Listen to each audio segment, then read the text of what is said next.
empreendimentos e imóveis, arquitetura e construção, pessoas e histórias.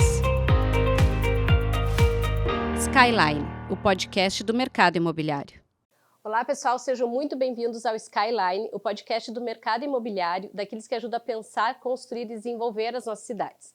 Eu sou a Cris Krum e hoje eu tenho a honra de receber aqui para o nosso primeiro episódio o engenheiro Samir Frazon Samara, sócio proprietário da DB Graus, presidente do Sinduscon. Muito obrigada. Vamos então hoje começar, primeiro, tu contando a tua história para todo mundo que já conhece, o Samir aqui já tem o quê? Uns 28 anos de DB Graus. De empresa, 28 anos. Então, Samir, se puder contar para nós um pouquinho a tua história, a tua trajetória Claro. dentro da construção civil. Primeiramente, quero agradecer o convite, essa honra de ser o primeiro entrevistado e espero que o teu trabalho dê certo e continue nesse rumo na construção civil. Da minha história, eu sou nascido e crescido aqui em Santa Maria, sou um cidadão santamariense. Sou da Rio Branco, da Avenida Rio Branco. Quem não conhece, a Rio Branco é uma das principais avenidas da cidade, onde começou a cidade, foi na Avenida Rio Branco, em função da rede ferroviária. Os meus pais sempre tiveram comércio ali, um comércio de roupas. Tinha uma loja ali na Rio Branco, na segunda quadra, e eu me criei ali. O meu pai, ele veio para o Brasil, ele não é brasileiro, é naturalizado brasileiro, ele veio para o Brasil com 18 anos, veio para trabalhar, Ele veio da Palestina, veio fugido da guerra, E é uma pessoa que nos orgulha muito, Tudo que ele tem, ele conseguiu trabalhando, batalhando mas o mais importante, é que ele conseguiu dar estudo para os filhos, Somos em 5 irmãos, Todos estudaram, todos com faculdade. E isso graças ao trabalho dele e da minha mãe. Minha mãe é de origem italiana, de Jaguari, e também sempre trabalhou na área do comércio, vendas de roupas, e a loja única e exclusivamente de roupas. Uhum. E como é que na tua história aí tu foi parar na engenharia civil? Pois então, o meu pai, como a situação não era muito boa economicamente, sempre fazia as obras, sempre estava junto, as obras de reforma da casa, dos locais de imóveis que ele tinha, ele sempre estava acompanhando, ele gosta e sempre gostou de obra, E eu, desde pequeno, sempre estive do lado dele, acompanhando, indo, ajudando, trabalhando de servente. Eu lembro que nas férias de verão, geralmente as obras eram no verão, A gente ajudava e aí era uma mão de obra barata, como servente, e eu sempre ajudando. E eu sempre falava para ele, e dentro da minha casa, que eu ia querer seguir a carreira de engenheiro, Já pelo conhecimento que a gente sabia de um canteiro de obras, Então, mais em função disso, foi em função do convívio com meu pai quando eu era criança, assim, mais dizer, E vocês eram quantos irmãos? 5 irmãos, 5. Eu e mais 4 irmãs. Irmãs. Tu era o único... O único homem. Duas mais velhas e duas mais novas. Que legal. E aí fizeste a faculdade aqui em Santa Maria? Sempre estudei em escola pública, Então eu estudei no João Belém, que é um colégio ali próximo do Manuel Ribas. Primeiro grau estou no João Belém, chamo de primeiro grau, Depois, segundo grau, que hoje não chama de segundo grau, no Maneco, sabe como é que fala. Manuel Ribas, escola Manuel Ribas também, escola pública. Fiz vestibular, passei no primeiro vestibular na Universidade Federal de Santa Maria para Engenharia Civil. E, desde então, estamos aí na cidade de Santa Maria, mas tenho muito a agradecer à escola pública, Sempre falo para os meus filhos, Os meus filhos hoje não estudam em escola pública, estudam em escola particular, mas sempre falamos que a escola pública, na nossa época, ela é muito bem conceituada. Não que hoje não seja conceituada, mas a gente tem muito medo do entorno da escola, Então, a gente tenta proteger os filhos um pouco mais, e coloca eles em escola particular. Sim. Samir, e como é que começou a tua história ali? Tu fizeste a faculdade, aí ficou um tempinho fora, trabalhando. Depois, quando é que surgiu a ideia de focar, numa parte, na DB Graus? Agora tu explica um pouquinho melhor, mas que trabalha com gesso acartonado e tal. Na verdade, quando eu fiz faculdade, o último semestre ele era destinado a um estágio. Aí tu podia fazer estágio na cidade, podia fazer um estágio fora de Santa Maria, onde tu quisesse. Então, o que apareceu uma oportunidade de fazer um estágio fora. Eu sempre tive a vontade de sair de casa, de sair da asa dos pais, da minha mãe. nada contra, mas até para pegar um conhecimento de vida, né? Então, eu consegui um estágio em Panambi, na consultora REM. Eu estagiei lá por 7 meses, né? Fiquei 7 meses trabalhando, fui depois, eu me formei, e aí eu fui contratado como engenheiro civil lá. E nessa mesma cidade surgiu a oportunidade de trabalhar na Kepler Weber, que é uma empresa de estruturas metálicas na parte de grãos, né? Ela produz silos, tudo que é em função de armazenagem ela produz. Aí trabalhei nessa empresa por 2 anos e meio, 2 anos e 8 meses, até que eu cansei. Por que eu cansei? Porque eu trabalhava como engenheiro calculista, né? Então era cálculo das 8 da manhã às 6 da tarde, todos os dias. Né? Não tinha a folga, porque era o setor de engenharia da Kepler Weber é um setor que existia na época, hoje também tem, mas na época eram 60 engenheiros e cada engenheiro tinha 5 ou 6 projetistas. Né? E isso aí existiam 2 engenheiros civis, os outros eram todos engenheiros mecânicos, agrícolas ou industriais. E aí sempre os cálculos cairiam ou para mim ou para outro engenheiro. Né? Então toda engenharia, o cálculo era para ali. Isso vai cansando, né? Vai ficando cansativo, monótono, e não era aquilo que eu queria para minha vida. E aí, através de um ex-colega meu da faculdade, o engenheiro Carlos, me convidou para nós abrirmos uma empresa. Ele já tinha aberto a empresa, mas não estava atuando. Para vir abrir essa empresa de gesso acartonado, o drywall, aqui na cidade, que foi a primeira do interior do estado. Eu aceitei o convite, pedi demissão e viemos aí trilhar esse caminho de obras para nós, né? Suar para o nosso bolso, como se diz. E desde então estamos trabalhando com a DB Graus Engenharia, né? A gente chama de DB Graus Engenharia para fomentar o nome engenharia, mas o nome fantasia DB Graus Gesso Acartonado, né? Para mostrar o gesso acartonado. O porquê do DB Graus, né? DB é dB de decibéis, né? E graus é temperatura, porque no início o nome era DB Graus Engenharia Termoacústica. Né? Então, DB Graus de decibéis, né? É a unidade de som, e graus é a unidade de temperatura, por isso que é DB Graus. Né? E desde então, desde 98, 97, final de 97, estamos nessa batalha com a empresa. A empresa hoje são 2 sócios, eu e a minha esposa, a Josiane, que é contadora, trabalha conosco lá, cuida toda a parte administrativa da empresa, financeira e assim por diante. A gente cuida mais de obras, né? Hoje temos 56 funcionários, né? Um engenheiro, 2 técnicos de edificações, um técnico de segurança de trabalho, né? E 52 colaboradores em obras. Né? Hoje estamos atuando em 28 obras ao mesmo tempo, em todo o interior do estado. Atuamos em Porto Alegre, em Porto Alegre estamos começando no hospital, mas atuamos basicamente e muito em Santa Cruz, Pelotas, Santa Maria, claro, né? Em toda a região aqui que circunda a região central a gente trabalha. E hoje o teu cliente principal é a construtora? O nosso cliente principal é a construção civil e construtora, basicamente. Mas a gente faz obra particular, obra de residência, consultório, qualquer tipo de obra e tamanho de obra a gente está atendendo, né? Mas o nosso nicho hoje são as consultoras, né? Mas vocês trabalham ainda com o forro mineral, outras alternativas ou só o gesso? Não, o drywall é o nosso carro-chefe, né? Mas a gente trabalha com forro mineral, trabalha com forros acústicos, né? Todo tipo na parte acústica a gente trabalha. Eu tenho especialização em acústica, né?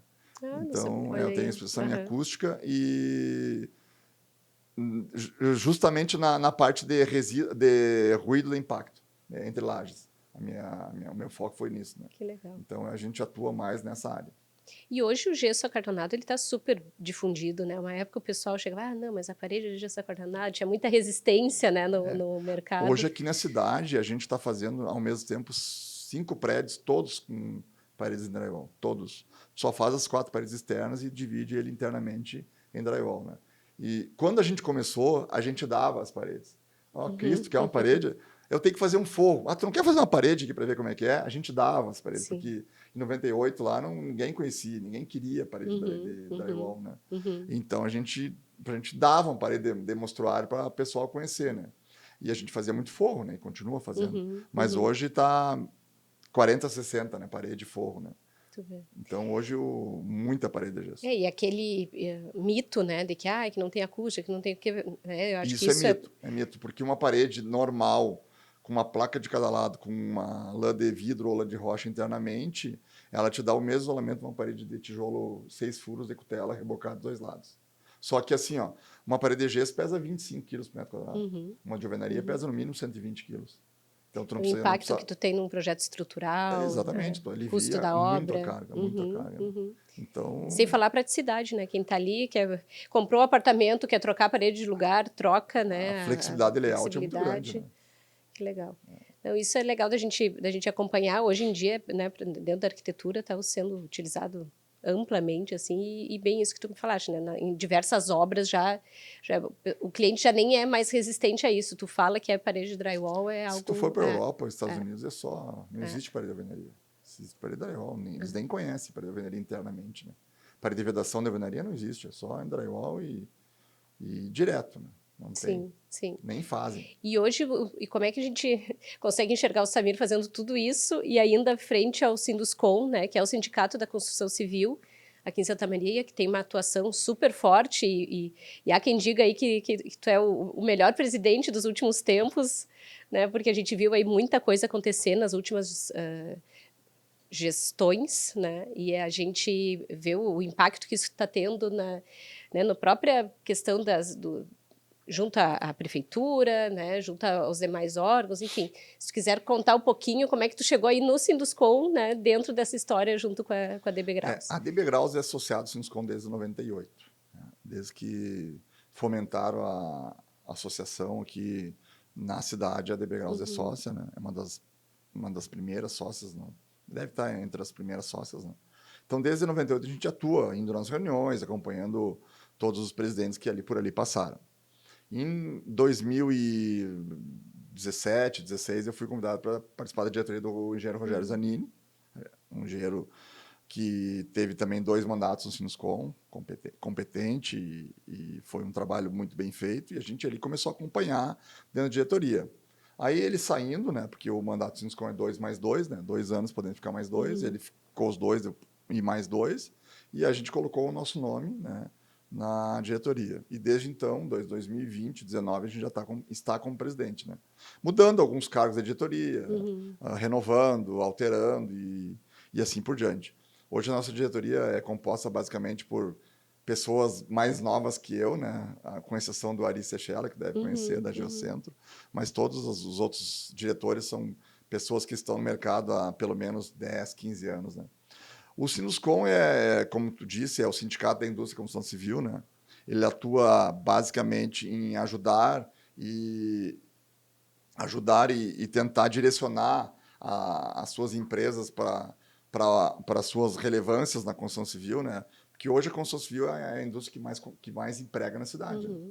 Hoje ela tem em torno de 5 mil colaboradores, entre os que são sócios e os que não são sócios do sindicato. Né? Então, é uma indústria que fomenta muito o mercado. Né? A gente pode ver o mercado de Santa Maria é um mercado que não parou. Né? Mesmo com a pandemia, não parou. Inclusive, na pandemia, as obras explodiram. Né? Muita obra na pandemia. Né? E o Sinuscom é um sindicato forte, é um dos mais atuantes da cidade, e eu tenho muito orgulho de fazer parte da diretoria do Sinuscom. Muito orgulho mesmo, porque ele me satisfaz assim, porque eu consigo dar um retorno do que eu tive estudando em escola pública, né? Porque eu consigo dar um retorno para as empresas, né? Porque a gente não ganha nada para ser presidente do Sinuscom. Né? A gente dá o tempo, financeiramente também a gente não ganha nada, né? Então a gente acaba se doando, né? É uma doação, né? Assim como teve pelo Rogério, pelo Pacheco, por vários presidentes que por ali passaram. Né? Não, é um trabalho incrível que a gente acompanha, né? E eu acho que se tu pudesse contar um pouquinho como é que foi durante o Covid, né? Que eu acho que foi algo bem especial e que vai ficar marcado aí na história de Santa Maria, né? Junto ao Hospital Regional, como é que foi esse grande desafio que foi, né? Pois é, em março de 2020, eu acho que foi, né? Isso. O prefeito nos chamou lá, né? Dizendo que estava sendo alertado que estava vindo uma pandemia que talvez fosse durar uns 6 meses a pandemia. Claro que a gente sabe que não foi isso. E aí a gente, junto com o Poder Executivo, a gente traçou algumas metas, né? Metas inclusive de parar as obras por 15 dias. A gente não era obrigado a parar, né? Mas a gente, em conjunto com o Executivo, a gente achou melhor parar por 15 dias. Por que parar? Parar para colocar a casa em dia, né? para regulamentar como é que seriam os serviços, né? Na parte de higiene, na parte de cuidados, né? Isso era muito importante fazer. Então, a gente fez catálogos, a gente fez manuais, um regramento de higienização das obras, tudo a gente fez e passou para os associados. Porém, não foi só isso que a gente atuou. A gente atuou também... A gente sabia que iria faltar leitos, né? Então, no meio de 2020, lá por junho, julho, né? A gente foi procurado pelo Hospital Regional, né, e pela Prefeitura também, para procurar um lugar para colocar leitos. E a gente sabia que o Hospital Regional tinha as alas lá que não estavam sendo ocupadas. A gente fez uma visita para o Hospital Regional, na época, para o diretor, e ele disse que não teria problema, desde que a gente conseguisse ajudá-los, né, financeiramente, inclusive. E aí a gente começou uma campanha de doação, né, de dinheiro entre os sócios, entre a sociedade, fez uma vaquinha. Na época juntamos R$300 mil, né? Conseguimos doações da Receita Federal, que foram todos aparelhos de ar-condicionado que eles tinham apreendidos, né? Estavam lá parados, a gente conseguiu essa doação, que foram mais de 120 aparelhos, vieram até de Livramento, lá do depósito deles. E aí a gente foi ajudando, né? Foi ajudando nas obras, foi ajudando com esse dinheiro, foi comprando equipamento, foi comprando camas, comprando o que eles precisassem, a gente doava com o dinheiro que a gente estava sendo arrecadado. E isso depois gerou também, a gente conseguiu materiais para a reforma da UTI pediátrica do hospital universitário, né, do Hospital da Universidade Federal de Santa Maria. Ajudou também numa reforma do Hospital da Brigada, né? Tudo através do Sinuscom, né? E a gente não parou na pandemia, a gente trabalhou muito, o Sinuscom não parou, assim, a gente sabe que teve vários outros setores que simplesmente estagnou, né? Não por culpa do setor, mas por problema da pandemia, e o Sinuscom não parou, sempre tocando, sempre em obra. Eu lembro que eu chegava em casa, em plena pandemia, todo mundo em casa, né? Eu chegava em casa, entrava em casa, deixava a roupa, entrava na porta, ia direto para o serviço, me pelava, deixava arrumar o serviço, tomar banho, né? Porque eu tinha tenho 2 filhos e a minha esposa, que inclusive pegou Covid, né? E eu não peguei Covid. Então, Passou ileso toda a pandemia. Toda a pandemia. Não peguei Covid, não que eu saiba, né? E ela, mesmo estando em casa, às vezes, se cuidando, pegou, né? Então, a gente tinha esse cuidado e prezava muito por isso. Mas, para ter esse cuidado, tinha que ter os leitos na cidade. E a gente foi uma cidade que uns que mais teve leitos, né? Teve gente que veio de fora do estado, veio o pessoal de Manaus, veio um avião, lembra, aqui para o Hospital Regional, porque a gente tinha leito, né? Então, a gente trabalhou muito e eu fico... Isso é uma coisa que me marcou e é uma coisa que eu não vou esquecer nunca, é uma coisa que penso que a gente ajudou a sociedade de Santa Maria, as construtoras nos ajudaram, várias doações, vários equipamentos, então isso a gente fica satisfeito em poder ter dado uma parcela da nossa parte nessa triste novela que teve a pandemia, né? Não, e aí a gente vê, né, o quanto a indústria é unida, né, é uma força conjunta, né? Fizeram acontecer ali e é bem isso. Todo mundo lembra desse momento e que Santa Maria realmente pegou junto para, né, para dar esse retorno para a comunidade. E além disso, Samir, nos conta assim, o que tu acha que hoje em dia está sendo mais desafiador, né? Junto dentro do cenário da construção civil, né? Como é que a gente pode, assim, dar um panorama atual da nossa cidade? O que vocês estão vendo junto ao Sinduscom, assim, qual é a frente que tem que atacar no momento, né? Para a gente fazer a nossa indústria continuar bastante ativa, né? E crescendo. Como eu falei agora há pouco, a indústria construção civil é a que mais emprega, né? A gente, para te ter uma ideia, a gente não demitiu ninguém na pandemia, a gente contratou. Teve um acréscimo na faixa de 15% na mão de obra na pandemia, durante a pandemia, né? Mas o que mais está nos afligindo hoje é a venda, né? A venda do imóvel tá difícil, o pessoal está meio receoso na compra do imóvel, na planta principalmente, mas acredito que o que poderia melhorar são a burocracia, né? Tanto burocracia de impostos, burocracia na parte registral, né? Isso emperra alguns imóveis, desanima em colocar mais dinheiro para investir em novos imóveis. Isso é uma coisa que talvez esteja pegando. E outra coisa que eu falo sempre é os nossos colaboradores, né? Hoje, o que a gente tem mais de trabalho na construção civil é convencer a pessoa a trabalhar na construção civil, né? Porque o que sobra vai para a construção civil. É assim hoje. Sim. Hoje tu não consegue formar um carpinteiro, tu não consegue Uhum. formar um ferreiro, um azulejista, ou um cara que faz lareira, né? Ou que faz churrasqueira. A gente conhece dos antigos. Hoje o filho que tá querendo trabalhar não pensa em ir para a construção civil. Mesmo que seu pai tenha vindo da construção civil, tenha sido um dos melhores carpinteiros, um dos melhores ferreiros, ou melhores zoologistas, ele não quer ir para a construção civil. Ele quer trabalhar no comércio, ele quer trabalhar numa empresa que não vá ficar o dia inteiro no sol, que não vai se sujar, porque a construção civil ainda é discriminada, né? Sim. Então, hoje a tarefa mais árdua é convencimento mesmo. Porque a gente, por exemplo, o ano passado a gente fez em parceria com o SESI vários cursos, né? E a gente não conseguia fechar as turmas. Pra você ter ideia. Não conseguia fechar as turmas, porque não tinha gente. Tinham as vagas, tem as vagas, e não tem as pessoas interessadas, mesmo sendo fora do turno de trabalho, né?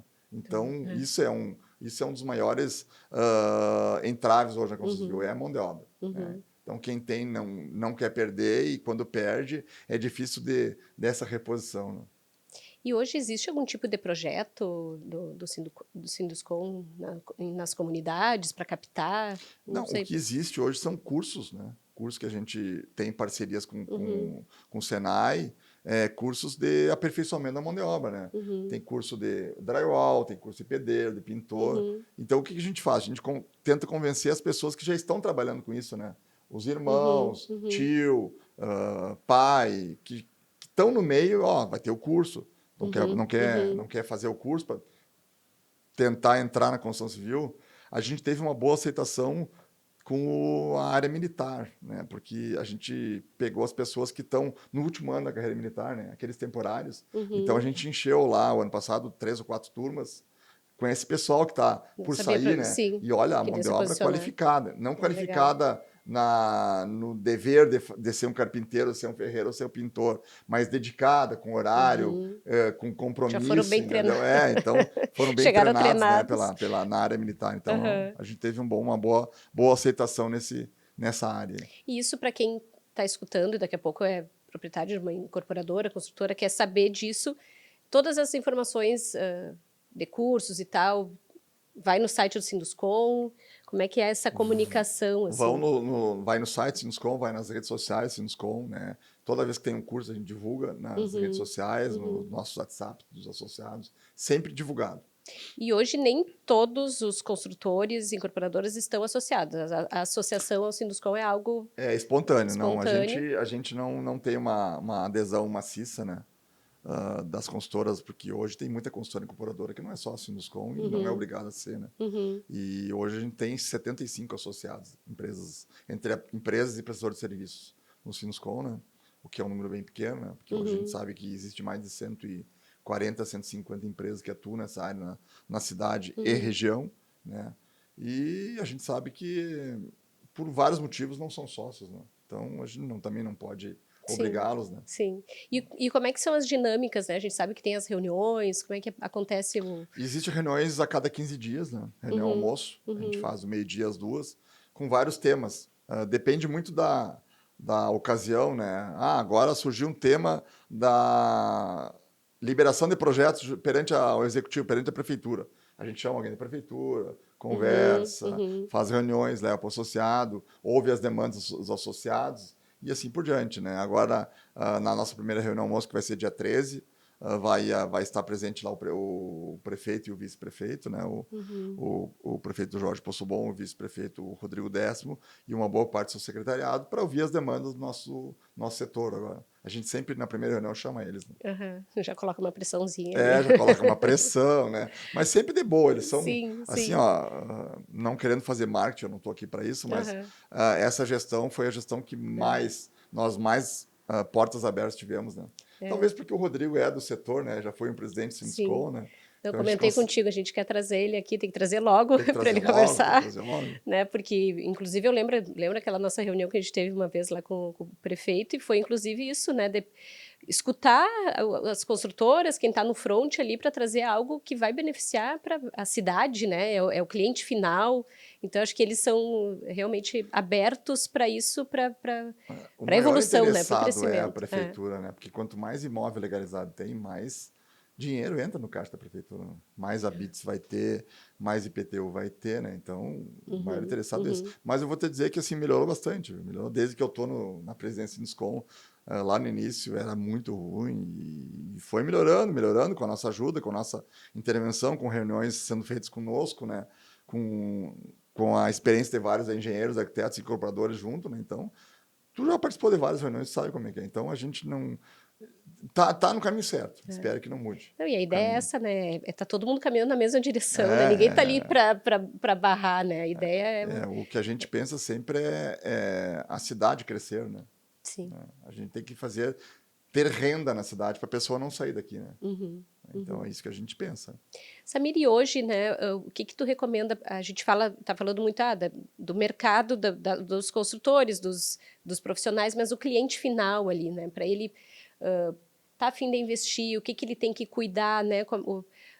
Tem muita gente que vai estar aqui nos escutando que assim, tô a fim de investir no mercado imobiliário, né? Quais são os pré-requisitos daqui a pouco para eu fazer um bom negócio, né? Frente ao que nós temos hoje no mercado? O mercado imobiliário é o único mercado que é a moeda forte. Né? É o único investimento que tu não vai perder. Claro que com algumas condições. Cito algumas delas. Né? Tu comprar sempre de uma empresa idônea, né? Olhar o histórico da empresa, se ela te entrega os imóveis no prazo certo, se os projetos são projetos bem feitos. Né? Claro que para te comprar tem que ter o imóvel, importantíssimo isso, o imóvel tem que estar aprovado na prefeitura, tem que ter licença de construção e tem que estar incorporado. Se não tiver isso, não compre. Né? Não compre por quê? Porque é uma segurança que tu tem. Quando tu comprar um apartamento 301 lá, ele já vai escriturar no teu nome, que já está incorporado. Então, 301 é da CRIS, ninguém vende, ninguém mexe. Agora, se a construtora quebrar, é outros 500, mas pelo menos o imóvel está no teu nome, ninguém te tira. O que não pode acontecer é tu comprar imóvel não incorporado, que tu pode ter uma pessoa que não seja tão idônea, né, vender para ti e para mim o mesmo imóvel. Né? Isso a gente sabe o que acontece. Sim. Então, a gente sempre recomenda, né? Compre de consultoras idôneas, né, que já tem um histórico no mercado, de entrega nos prazos corretos, que tu promete entregar em 4 anos, entrega em 4 anos. Imóvel incorporado. Tem uma referência do que já fez na cidade, claro, padrão de acabamento. Certeza. Isso é fácil. Tu fala com 2, 3 engenheiros da cidade, eles te dão as dicas. Né? Até os corretores, eles podem trabalhar dessa forma, trabalhar com imóveis incorporados, né? Não vender imóveis não incorporados. Eu acho que isso é o mais importante. Tem que vir de nós, tem que sair da gente, né? Nós, construtores, temos que saber que a gente pode vender, pode, mas o imóvel tem que estar todo legalizado, né? E o cliente final, às vezes, não tem essa clareza de informações, né? E aí vai do corretor, do agente, né, que vai estar fazendo a venda, dar essa instrução, essa segurança, né? Esse agente é muito importante, esse corretor é muito importante, porque ele que vai dar a segurança e ele vai dar o caminho certo para o comprador, né? Claro que tem pessoas e pessoas, né? Existem corretores e corretores, né? Existe corretor que é idôneo, mas também existe aquele que, como todo o setor, que não é muito idôneo. Então, o bom é tu procurar um corretor que te diga o caminho certo. Ó, tu compra desse porque está incorporado, projeto aprovado, sempre entregou no prazo certo, e assim por diante. Teve um programa até que eu vi de vocês junto da Maldaner. Na Interativa, que foi legal. Foi um bate-papo, acho que estava tu, o Lucas e o Bernardo, né, que acho que foi bem assim, explicativo para o cliente que está querendo, né, fazer um investimento, então até é legal É que geralmente quem compra um imóvel, é o primeiro imóvel seu, né? Então, ele não tem essa dica, essa percepção que tem que ele quer comprar um imóvel, mas quer comprar, de repente, o mais barato que tem, né? Porque não quer desembolsar muito. Mas nem sempre o mais barato né, é o melhor. Tem martelado, né? E não existe mágica no mercado. Todo mundo compra cimento no mesmo lugar, ferro no mesmo lugar, o terreno hoje está um absurdo, mas é sempre aqui, é o mesmo. Valor venal praticamente o mesmo para todo mundo, então ninguém compra mais barato que ninguém, né? Não, isso que, se for analisar outros mercados, aí vão ver o quanto é bom comprar em Santa Maria. Exatamente, né? Santa Maria entrega. Então, realmente é um mercado que está, né, e sempre crescendo, né? A gente sai para a rua e vê a quantidade de obras, né? Não para. Tem enorme, muitos metros quadrados sendo construídos. E o que tu acha hoje de tendência, assim, de mercado? Tem alguma... Imóvel bem localizado, D1 e D2 dormitórios, 2 dormitórios com suíte. Eles vendem a localização. Né? Isso, com certeza, a localização. Claro que o preço influencia na hora da compra e da venda, mas a localização é fundamental. Sim, Né? sim. Eu estava te falando, antes de você começar a entrevista, que em Camobi, tu faz o prédio ali, se está nas proximidades da universidade, da rota da universidade, tu vende tudo. Sim. Entendeu? Porque o fluxo de pessoas é muito grande ali, né? Não tem mais a Universidade Federal na cidade, é tudo lá. Então, hoje... E agora estão com a função do vestibular. E agora com esse vestibular, aqueceu muito mais o mercado lá. E na região também, Santa Maria. Legal. Então, Samir, agora vamos falar um pouquinho mais de ti, né? Vamos falar o trabalho, a gente sabe que tu é extremamente focado, mas o Samir aí a gente tem uma visão dele aí muito... Eu conheço há um tempo, né, Samir, desde das nossas obras na Ilumine. Né? Faz tempo. Mas, enfim, sempre com esse teu, né, perfil muito, muito paizão, né? Conta um pouco do Samir, pai, marido, a Josi, que é tua parceirona aí de vida, né? Eu acho que... Na verdade, a minha vida é muito simples. Eu sou uma pessoa que não apareço muito na mídia, que tu deve saber disso, né? Eu não gosto de aparecer até. Hoje eu sou casado com a Josiane Bulegon, ela é natural de São João do Polese, ali, né?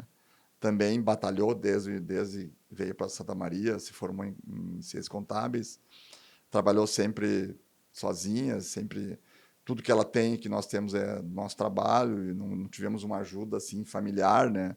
O que também não desprezo quem teve essa chance, né? Tudo que a gente batalhou junto, a gente se conhece, ela tinha 17, eu tinha 22, 21 anos, por aí. Não, 19 anos. Então ela viu nascer a DB Graus. Sim, antes. Foi junto. Eu estava morando em Panambi quando a gente se conheceu, né? Então a gente está mais de 20 anos, muito mais de 20 anos, né? 28 anos juntos, 30 anos já juntos. E a gente tem 2 filhos, né? O Tarek, que está fazendo engenharia civil, está no 5º semestre. Já está trabalhando na empresa, né? A gente levou agora nas férias ele. Trabalhou lá em janeiro, fevereiro, uma parte de fevereiro. E tem a Jamile, com 15 anos, que está fazendo o ensino médio, né? E é isso, uma família que sempre está junto, a gente acompanha muito os filhos, muito. Eu e a Josiane, a gente não deixa eles... vai... O Tarek os dois são esportistas, né? O Tarek joga futsal e a Jamile é padelista, né? E, por exemplo, esse final de semana tinha torneio em Cruz Alta e a gente foi com ela. Né? O Tarek joga na Série Ouro, na Federal, e a gente está sempre junto também, né? E desde pequeno a gente está sempre junto com eles, né? Então, a gente gosta de acompanhar porque isso é uma coisa que eles não vão nos cobrar. E isso é uma coisa que vai ficar marcado. Os nossos pais sempre estiveram juntos. Sim. Nunca nos deixaram, vai lá e joga e volta. Sempre. A gente chega a ser chato, né? Largo osso. Então, na verdade, a gente gosta de estar junto, Legal. Né? Sim. E espero que eles também gostem, né? Acho que gostam, então. Eles gostam que a gente vá junto, né? E é isso, a nossa família é uma família que cresceu aqui na cidade e pretende morar aqui para sempre, né? Não pretende sair, né? Muita gente fala, eu vou sair da cidade, eu vou para Porto Alegre, vou para morar em Gramado. Nós não temos esse desejo, assim. A gente gosta muito da cidade aqui. E vendo a tua história ali, quando tu falou, não, meu pai é comerciante palestino, não sei o quê, deu, não, mas tá aí, né? Tu aprendeu com ele a construção, ele te botou na marra lá, mas a veia comerciante, querendo ou não, a DB Graus é um negócio, né? Tu não optou tu nunca chegou a abrir uma construtora, assim, não, sempre atuou prestando o serviço. Sempre prestando serviço. E para te ter uma ideia, assim, a minha esposa sempre fala assim, tu nasceu, teu aniversário é dia 1º de maio, né? Dia do trabalho. Então a gente está sempre focado no trabalho, sempre focado no bem-estar da família, né? Então é isso. Eu acho que a gente tem que valorizar a nossa família, né? Porque é o que fica, né? Não é o que tu faz, é o que tu deixa. É o que tu deixa perante teus filhos, a teus pais, a tua família. É isso que a gente regra bastante, né? E o estímulo é para o Tarek continuar na verdade, sem assim, pressão, mas com pressão. Sem pressão. Ele tem uma vontade de morar em Santa Catarina, de trabalhar lá, e a gente não se opõe, né? Claro que a gente não vai fechar as portas, né? Mas também não vou obrigar ele a trabalhar comigo lá, né? Ele tem que seguir ser o por rumo gosto. dele, né? E saber o que é melhor para ele, né? Mas a gente Mas a tenta fazer experiência. com que ele trabalhe conosco, mas se não der também, Sim, não vamos sim. obrigá-lo, né? Porque a pessoa que trabalha com a gente, ela tem que estar sabendo que ela está fazendo com alegria as coisas, né? Não pode... E não tem, né? Eu e o Gê também sempre falo assim, é muita meritocracia, tem que ver se gosta, tem que... Senão às vezes tu vai colocar uma pessoa no lugar de uma outra que teria até... Só porque é teu filho, né? Tu vai botar no local de uma que teria um potencial muito maior, às vezes, para O Gia vem desempenhar da família dela, era médica, né? Então, O pai dele só confiou nele depois que ele conseguiu botar o primeiro prédio em pé. então, assim, ó, Até pois ali o é, para troço te ver, né? foi Então, puxado. Mas é a isso, tem gente tem que... que mostrar com o nosso trabalho, né? É isso que é uma, e é isso que a gente cobra deles, né? A gente quer que cobra isso que sempre andar em linha certa. A gente tem que sempre, eu sempre falo uma coisa, eu aprendi isso do meu pai, né? Tu tem que andar na rua de cabeça erguida. Tu não pode andar na rua de cabeça baixa, pensando, eu trapaceei esse, fiz isso para aquele, né? Não, tu tem que andar sempre na linha certa para te poder. Se tu não tem bens, pelo menos tu tem a tua idoneidade. Teu nome é o que fica, é o teu nome, né? É o que fica. É o teu nome. Então, é isso que a gente tenta ensinar para os nossos filhos, né? E é esse exemplo que vocês vão dando, né, para eles. Sempre, É isso sempre, aí. sempre. Samir, eu vou fazer agora contigo, para a gente encerrar, que a gente já está ali nos 10 minutos finais, segundo o Marcos. A gente tem um quadro Alvenaria, que a gente brinca que é um monte de tijolinho, vai construindo, esse daí é o Samir, né? E aí eu vou só falar algumas coisas e tu me dá uma resposta de volta aí. O que te motiva? No meu trabalho? O Pode que me ser. motiva é eu acordar todas as manhãs. Eu sempre estou motivado porque eu sei que por trás da gente, né? Não falo de mim, mas de mim e da minha esposa, existem 55 famílias. Imagina tu chegar amanhã e fechar a tua empresa, são 55 famílias, não 55 pessoas. Sim. Que hoje tu tá gerando a renda delas. Isso me motiva e me deixa cada vez mais motivado, porque assim, ó, para nós é fácil, fecha e deu e acabou, demite todo mundo, mas imagina isso aí. O lado social é uma coisa que nos motiva, entendeu? Então, a gente não vou dizer, não vou ser hipócrita em dizer que, não, mas eu só estou trabalhando para poder dar o que comer das 55 famílias. Não vão ser hipócritas e falar isso. Claro, a gente tem um ganho financeiro, um ganho familiar, mas isso é uma motivação. E uma das outras motivações é saber que a gente está podendo criar os filhos, né? E o que eu quero deixar para meus filhos é o estudo. Eles estando encaminhado, a minha missão, uma das minhas missões está cumprida, né? Então, os dois seguindo com seu certeza, rumo. isso é o mais importante. Que legal. E o que te tira do sério? Que o Samir fica com a... Quando me tiram para bobo, né? Isso me tira do sério. Né? Porque ninguém sabe mais do que ninguém, entendeu? Sim. A gente está sempre aqui para aprender. Errar, todo mundo erra, entendeu? Mas o principal é tu tentar consertar.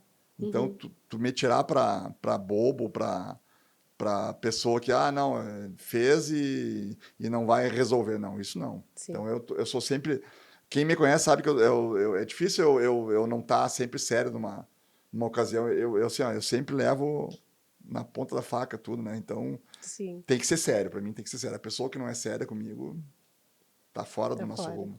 Joia. Isso me tira do sério. E o que tu faz para relaxar? Tem aí alguma atividade? Hoje, tá jogando? atividade física. Né? Hoje a gente está jogando...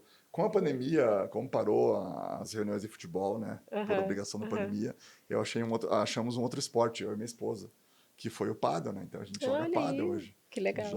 Eu jogo umas 3 vezes por semana. É mesmo? E a Jussene também, e a Jamile também, né? A Jamile nunca praticou esporte nenhum, né? Conheceu o pádel, tá apaixonada, né? Então, isso é uma coisa que deixa extravasar um pouco a adrenalina, porque é uma coisa que é intenso, né? E cansa, mas tu cansa com... É um suor satisfatório, entendeu? Então, é uma de missão cumprida. Que legal. Então tá, Samir, muito obrigada, né, por ter vindo aqui. Eu sei que hoje estava com a agenda aí corridaça, mas para nós é um grande prazer te receber. A ideia desse podcast é isso, é a gente conhecer um pouquinho além da DB Graus, um pouquinho além do Sinduscon, saber, né, sobre esses grandes profissionais que a gente tem aqui na cidade, né, que estão ajudando a construir a nossa cidade. A gente fala, né, por que podcast Skyline? Porque Skyline é o desenho da cidade, né, o que a gente, às vezes a gente brinca, ainda mais aqui em Santa Maria, que a gente tem vários pontos onde a gente pode enxergar esse Skyline a gente vê, ó, tem mais uma construção ali, tem mais essa, e tudo que foi pensado e gerado, né, para ter aquele edifício ali, né, foi o que tu disse, são várias pessoas que trabalharam ali, são famílias que estão sendo Vários impactadas. processos. Então, eu acho que a ideia é a gente trazer conhecimento, trocar informações, né, e quem estiver aí nos escutando, que achar legal esse conteúdo, compartilhem, né, enviem para outros profissionais, para amigos, para clientes, e vou deixar aberto se tu quiser falar mais alguma coisa, alguma mensagem, e te agradecer O que eu muito. quero é te agradecer pela oportunidade, como eu te falei no início. Eu acho que a cadeia da construção civil é uma cadeia imensa, né? Eu acho que tu vai ter várias entrevistas que vão ser importantes para o teu trabalho. Eu acho que tem que trazer mesmo aquilo que eu te falei esse dia por WhatsApp. Eu acho que a ideia é muito boa. Quero te dar os parabéns pela iniciativa do teu trabalho aí. E o Sinoscom está aberto para qualquer entrevista, qualquer chamada, está sempre aberto para vocês. Tem as pessoas que cada um trabalha numa área. Olha, eu sou presidente, estou presidente, mas tem o Lucas, que é na área imobiliária, tem o Bernardo, que na área de qualidade, e assim por diante, né? Então, as portas estão abertas, como eu te falei, eu fiz um convite para ti ir lá na nossa reunião almoço agora, divulgar o teu trabalho. E agradecer pela oportunidade e poder falar um pouco